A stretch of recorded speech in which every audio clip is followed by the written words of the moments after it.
नमस्कार, मैं हूं दीपिका एसलिंगडो। एपेक्स न्यूज इंडिया में आपका स्वागत है। आइए डालते हैं एक नजर आज की सुर्खियों पर।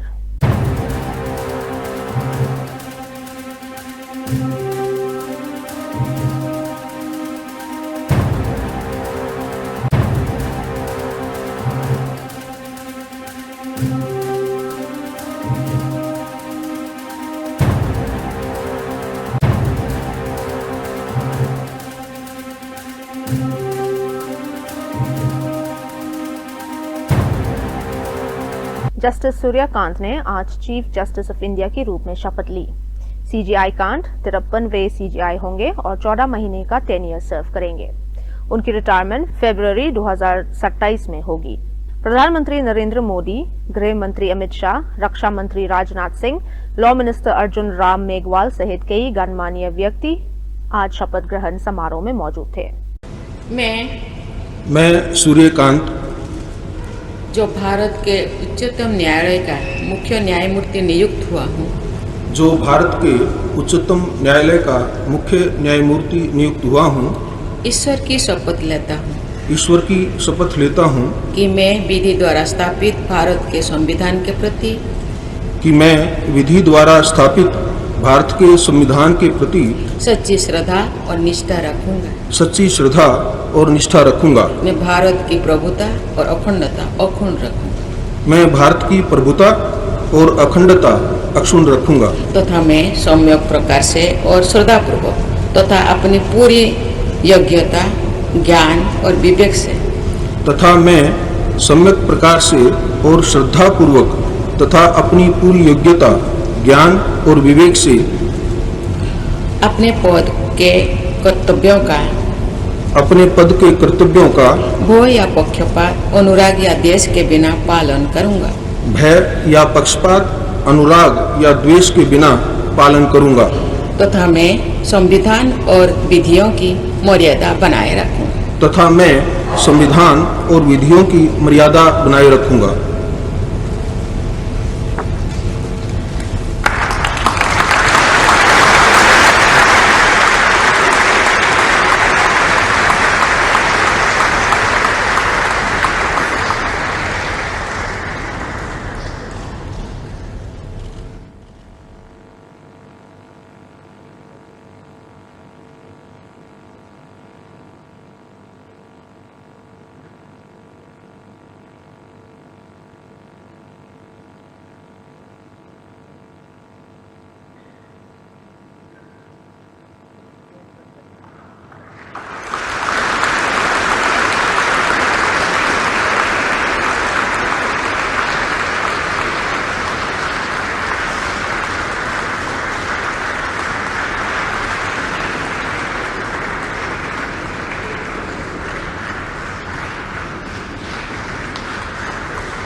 रक्षा मंत्री राजनाथ सिंह द्वारा सिंध इंडिया वापस आ सकता है कि संकेत देने के बाद Pakistan ministry of foreign affairs ने सोमवार को उनके बयान को डिलूजनल और एक्सपेंशनिस्ट बताया।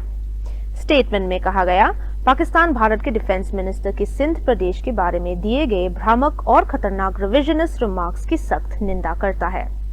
आगे कहा गया, ऐसे बयान एक एक्सपेंशनिस्ट हिंदुत्व सोच को दिखाते हैं जो स्थापित वास्तविकता को चुनौती देना चाहता है और अंतर्राष्ट्रीय कानून सीमाओं से अविचलनता और राज्यों की सॉवरेनिटी का स्पष्ट उल्लंघन करती है।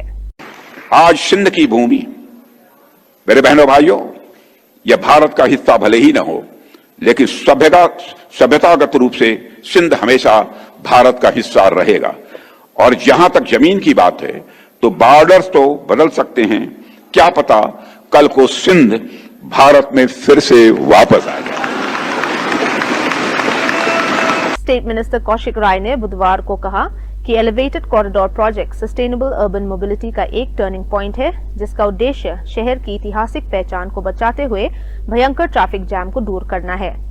डिस्ट्रिक्ट एडमिनिस्ट्रेशन द्वारा बंगा भवन में बिजनेस एसोसिएशंस, सिविक ग्रुप्स और रेजिडेंट्स के साथ किए गए कंसल्टेशन में राय ने ट्रंक रोड से रंगीर खरी तक प्रोपोज कॉरिडोर को क्लीनर, डिकंजेस्टेड और फ्यूचर रेडी सिलचर का रोड मैप बताया।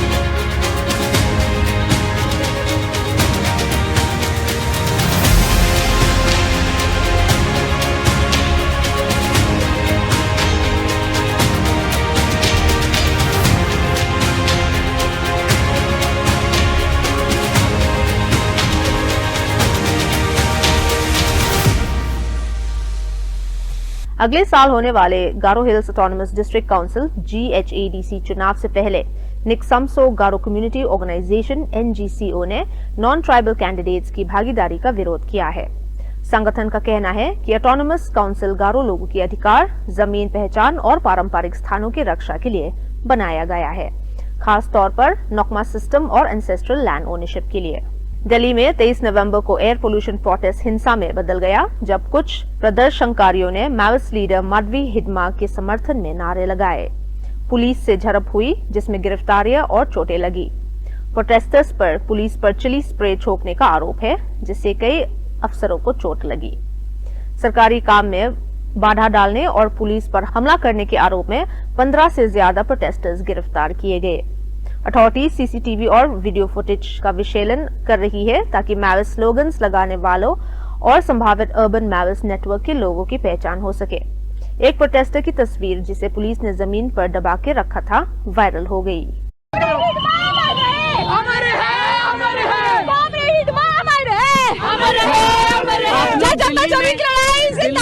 AQI के वर्सन होने पर प्रोटेस्ट कर रहे हैं, क्या कुछ आप लोगों के डिमांड्स हैं? दिल्ली में जो AQI के राइजिंग लेवल्स हो रहे हैं, चाहे AQI 1000 के पार जा रहा हो या फिर 2023 में 17,000 लोग मर रहे हो, इतना ज्यादा एयर पोल्यूशन होने की वजह से सिर्फ दिल्ली में, इसमें हम सब देखते हैं कि इसका रीजन imperialist डेवलपमेंट मॉडल है, प्रॉफिट ड्रिवन डेवलपमेंट मॉडल है। ये जनता का डेवलपमेंट मॉडल नहीं है और हमको जनता का डेवलपमेंट मॉडल लाने की जरूरत है, जो माओइस्ट बीजापुर में लेकर आए हैं, जो माओइस्ट बस्तर में लेकर आए हैं अपने जनता सरकार के through.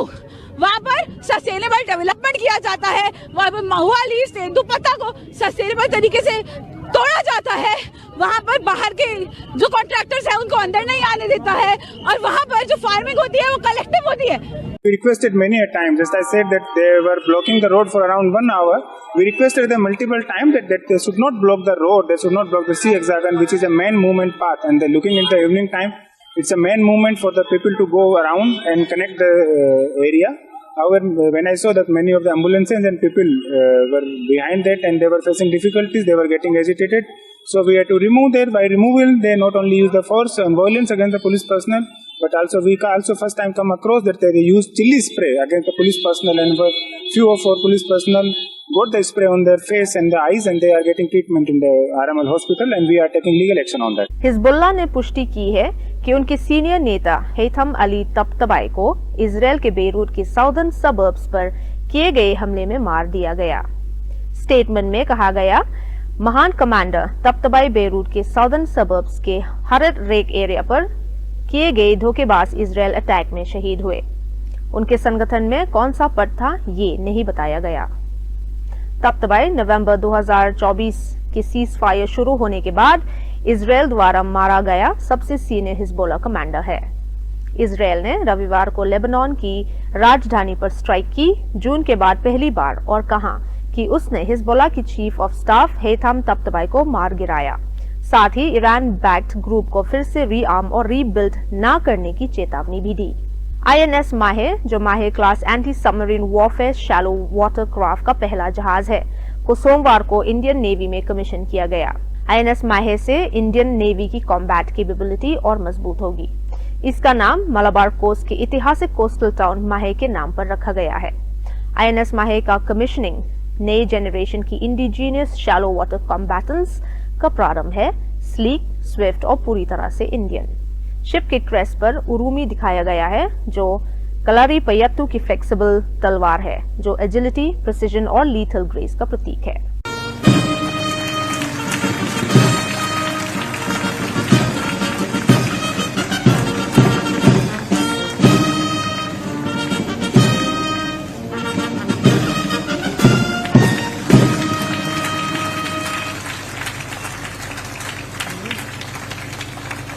I now request the Chairman and Managing Director, CSL, to present a silver salver to the Chief of Army Staff.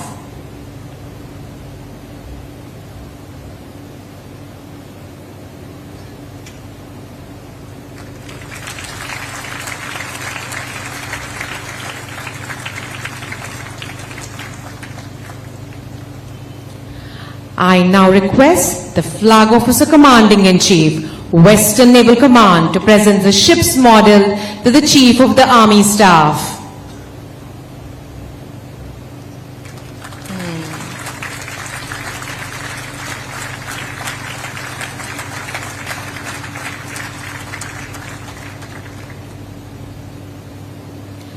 The Chief of the Army Staff will now present a memento to the commanding officer.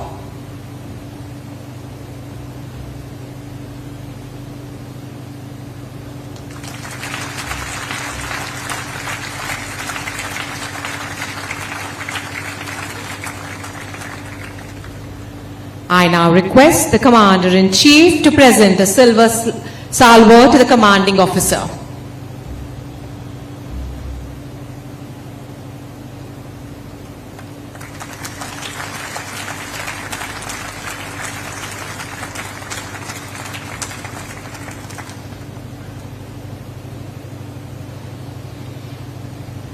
Ladies and gentlemen, certain personnel have contributed significantly with dedication and utmost professionalism towards the trials, timely delivery and preparatory activities for the commissioning of the ship.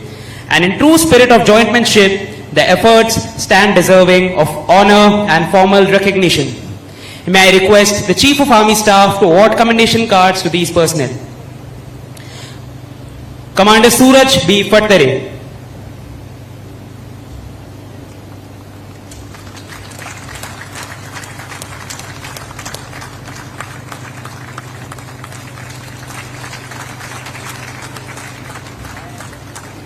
Lieutenant Commander Pranesh Srivastav.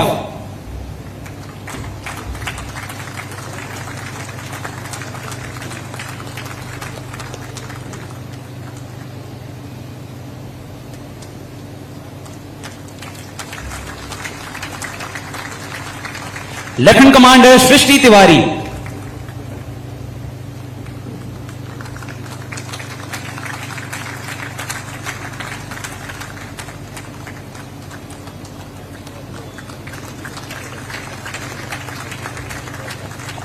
Nikhil Singh, ERA 3.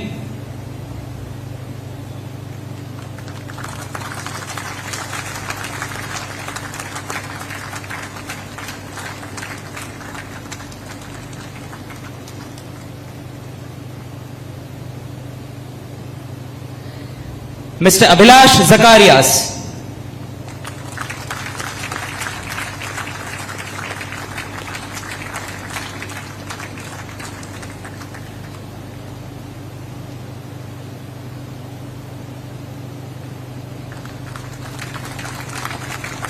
Thank you, sir.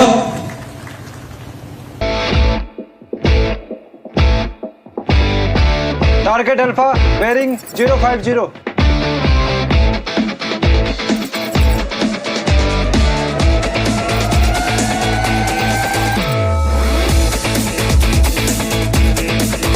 Facilitated for launch.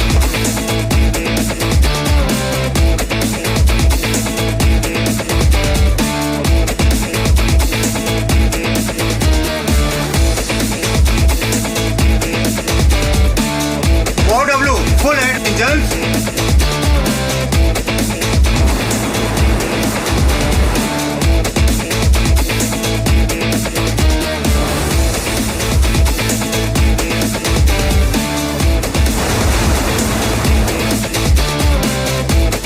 प्रचंड युद्ध की बारी है। बारी है।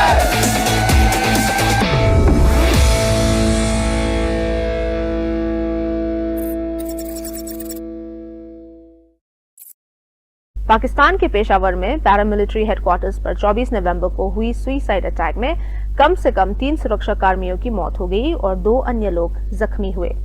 Attack के exact moment camera में record हो गया था और वीडियो ऑनलाइन सरफेस कर गया। हेडक्वार्टर्स के मेन गेट के बाहर जोरदार ब्लास्ट हुआ। वीडियो में दिख रहा है कि एक व्यक्ति धमाके में घायल होकर पीठ पर चोट खा गया।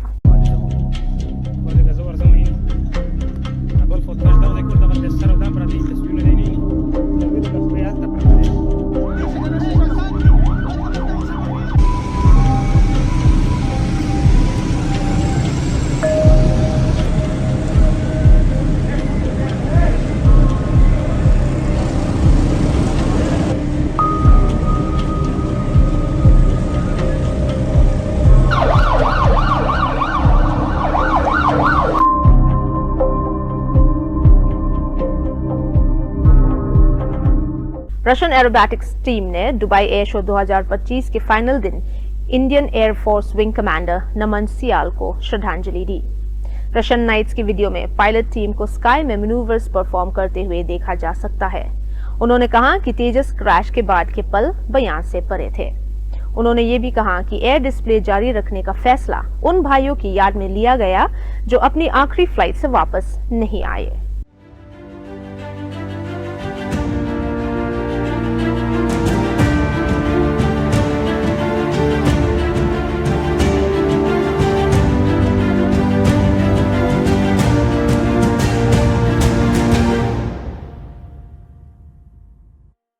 टेलीकॉम ऑपरेटर्स ने कॉलिंग नेम प्रेजेंटेशन CNAP का पायलट रन एक सर्कल में शुरू कर दिया है, जिसमें यूजर्स को इनकमिंग कॉल में कॉलर का नाम दिखेगा। टेलीकॉम डिपार्टमेंट का लक्ष्य है कि इस फीचर का ऑल इंडिया रोल आउट 31 मार्च 2026 तक हो जाए। DOT सोर्सेज के मुताबिक वोडाफोन आइडिया ने हरियाणा सर्कल में CNAP पायलट शुरू कर दिया है। जियो भी हरियाणा में पायलट चलाने वाला है, जिसे देश भर के कॉल्स कवर होंगे। सोर्सेस के मुताबिक टेलीकॉम ऑपरेटर्स ने एक सर्कल से पायलट की शुरुआत कर दी है और DOT इसका नेशन वाइड रोल आउट सबसे जल्दी करवाना चाहता है। इस फीचर का ऑल इंडिया रोल आउट 31 मार्च 2026 तक एक्सपेक्टेड है। इसके साथ ही टेलीकॉम रेगुलेटर ट्राई ने DOT से सहमति व्यक्त की है कि कॉलर का असली नाम KYC बेस्ड आइडेंटिटी के हिसाब से डिफॉल्ट रूप से डिस्प्ले किया जाए। Huge telecom operators have begun pilot testing the calling name presentation service, or CNAP, which will display the caller's verified name on every incoming call. Vodafone Idea has started trials in Haryana, with Jio set to begin its own pilot shortly. Backed by official KYC data, this feature aims to drastically reduce fraud, spam, and impersonation calls, a major step by the government toward enhancing digital security. A nationwide rollout is expected by March 31st, 2026. आइए डालते हैं एक नजर कुछ और खबरों पर। एक बार ठीक हो गया, एक बार ठीक हो गया, एक बार ठीक कर दे, ठीक कर दे भगवान, मेरे घर कोई घाटा नहीं, मेरी जान दे दे मैं की करूंगी तुझे बिना।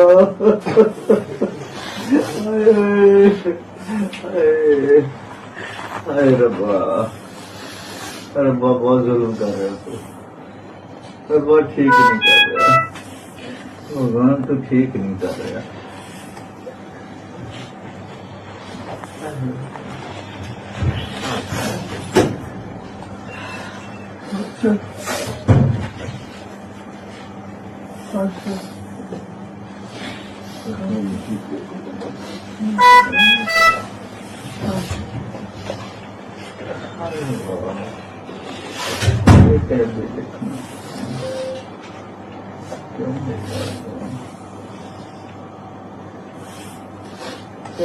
इतना दुख क्यों पड़ रहे हैं, बोलो तो सही है गया।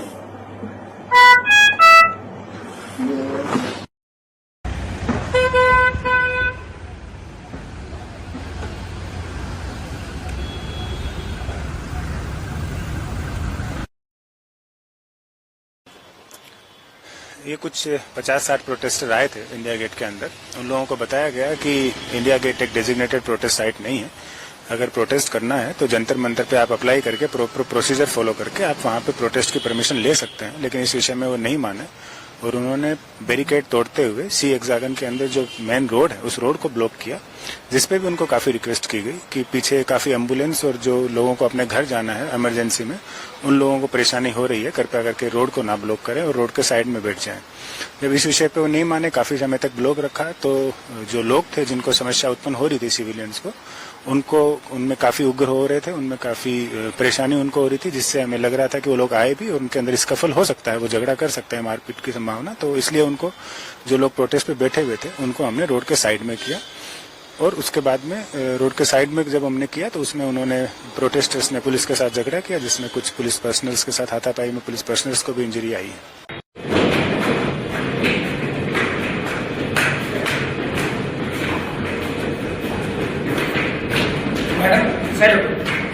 सर थोड़ा पीछे साइड हो जाए। हाँ पीछे हो जाए। ठीक है।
होता है। साथियों, पहलगाम का वह विभत्स क्षण आज भी राष्ट्रीय स्मृति को विचलित करता है। जब हमारे पहलगाम के वहां पर पर्यटन के लिए गए निर्दोष यात्रियों को धर्म पूछकर मारा गया था। कितना क्रूर और अमानवीय संदेश उन आतंकवादियों ने दिया था। वह घटना, मैं मानता हूं कि भारत की शांति प्रियता को ही चुनौती नहीं थी दे रही थी। आतंकवादी और उनके सरपरस्त यह मान बैठे थे कि भारत की शालीनता उसकी कमजोरी है, लेकिन वे भूल गए कि भारत गीता का देश है, जहां करुणा भी है और युद्ध भूमि में धर्म की रक्षा की प्रेरणा भी है। साथियों, हमने गीता के संदेश को याद किया कि अगर शांति के तप को, यदि शांति के तप को जीवित रखना है तो उसके भीतर शक्ति का ताप अनिवार्य है। यदि शांति के तप को जीवित रखना है तो उसके भीतर शक्ति का ताप अनिवार्य है। यदि निर्दोषों की रक्षा करनी है तो बलिदान देने का साहस भी उतना ही आवश्यक है। जो लोग हमारी सहिष्णुता को कमजोरी समझ बैठे थे, उन्हें ऑपरेशन सिंदूर के माध्यम से भारत ने ऐसा जवाब दिया जिसे आज तक वह भूल नहीं पाए हैं। साथियों, हमने दुनिया को दिखाया कि भारत लड़ाई नहीं चाहता है, लेकिन यदि मजबूर किया गया तो भारत लड़ाई से भागता भी नहीं है और माकूल जवाब भी भारत देता है। साथियों, ऑपरेशन सिंदूर को मैं मानता हूं केवल एक सैन्य कार्रवाई नहीं थी, बल्कि वह भारत की आत्म प्रतिबद्धता, आत्मसम्मान और आत्मविश्वास की उद्घोषणा थी। भगवान श्री कृष्ण ने भी पांडवों को यही समझाया था कि युद्ध बदले की भावना या महत्वाकांक्षा के लिए नहीं, बल्कि धर्मपूर्ण शासन की स्थापना के लिए लड़ा जाना चाहिए। स्वधर्म, स्वदेश की रक्षा के लिए लड़ा जा सकता है। ऑपरेशन सिंदूर के दौरान हमने भगवान कृष्ण के संदेश का ही पालन किया है। मैं देवियों सज्जनों आपको बतलाना चाहता हूं। और इस ऑपरेशन ने पूरे विश्व को यह संदेश दे दिया कि भारत आतंकवाद के विरुद्ध न तो मौन रहेगा, न ही किसी भी सूरत में भारत कमजोर।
सर मैंने मतलब एक्सपेक्ट नहीं किया था कि क्या बोलते हैं उसको इतना मतलब अच्छे से होगा। हमारी जो मेहनत है, हम 2 महीने से मेहनत कर रहे थे, उसका फल वाकई में हमें मिला और वर्ल्ड कप हमने विन किया और बहुत खुशी हो रही है, बहुत ही ज़्यादा खुशी हो रही है। अच्छी क्रिकेट खेली है आपने श्रीलंका के खिलाफ और पाकिस्तान के खिलाफ भी, वो विनिंग मूवमेंट और जिस जर्नी आपसे शुरू की है कैसा लगा आपको? मतलब मेरे को अभी ज़्यादा टाइम नहीं हुआ था क्रिकेट से जुड़े हुए, 1 ही साल हुआ है, तो 1 साल में इतनी बड़ी अचीवमेंट मेरे लिए तो बहुत बड़ी बात है। और पूरी टीम ने हमें सपोर्ट किया इतना ज़्यादा अच्छा, हमारे कैप्टन के भी समर्थन मानते सर, मुझे तो बहुत खुशी हो रही है, बहुत ही ज़्यादा। गवर्नमेंट भी आजकल ब्लाइंड क्रिकेट के लिए बहुत सारा सपोर्ट कर रही है, आपको लगता है ये अच्छी बात है? यस, बिल्कुल करना चाहिए उनको, जैसे ये नॉर्मल क्रिकेट है वैसे ही जैसे बीसीसीआई उनको सपोर्ट करती है और उनके साथ है। मैं चाहती हूँ कि ब्लाइंड क्रिकेट भी और ज़्यादा आगे हो और ज़्यादा सपोर्ट मिले सबको। नाम आपका? मेरा नाम अनेका है। After 20 years of justice delayed, key witnesses finally returned to confirm what India always knew, that Yasin Malik was one of the shooters involved in the 1990s killings in Kashmir. Justice delayed, but no longer denied. Yasin Malik wasn't just a separatist leader.